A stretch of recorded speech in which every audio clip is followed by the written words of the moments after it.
Hi, Becca Robinson here from the Better Together Fitness Project, and I want to take a quick minute to tell you vegans, vegetarians, and flexitarians a little bit about how you can modify the 21-day fix meal plan to fit with your eating lifestyle.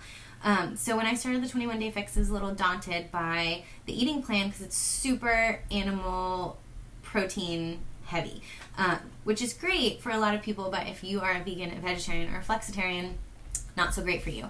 It's also not super carb heavy. You only get a little bit of carbs each day. So for us vegetarians and vegans, where our protein comes sometimes from things that might be considered carbs, like grains and beans, it makes it really difficult. So I'm going to tell you a little bit about a 21-day fix approved way of just swapping some stuff out and making it work. So these are the containers you get on the 21-day fix. And the way that the program works is that if you can fit it in here, you can eat it. And you get a specific amount of each color per day. So for example, this green is for vegetables, and you get 3 of these a day. So you can fill it up with whatever fits inside, and you can do that 3 times. And how you spread it out across your meals is up to you, which is kind of the beauty of the 21-day fix. There's also no measuring or calorie counting. It's just if it fits in here, you can have it.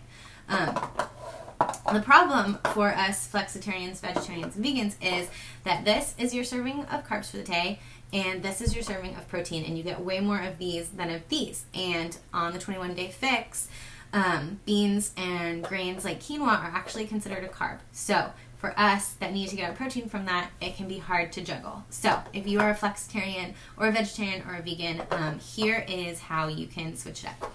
You can actually substitute one of your red servings for quinoa, because that is a grain that is loaded with protein, beans, or lentils. So if you want to eat one of those things instead of an animal protein source, go right ahead and use one of your red servings. For me, the way that I make it work as a flexitarian, which means that I don't eat a lot of animal protein, but I'm not necessarily a vegan or a vegetarian either, is I get 4 servings of protein a day, which is pretty normal for girls my age and size on the 21-day fix. So I get 4 of these, and I use 1 for my Shakeology, 1 for quinoa, 1 for beans, and I mix the beans and the quinoa, and then the remaining one I use at dinner and is usually an animal protein source like chicken breasts or fish. So that's the way that I've been making it work, and I hope that that inspires you to think a little bit outside the box for you fellow vegetarians and vegans and flexitarians. You can totally do the 21-day fix. It can still work for you. It can still work amazing. There are tons of vegetarians and vegans and flexitarians that are still having really great results, even having to modify. So I hope that you still give it a try, and if you have any questions, feel free to ask.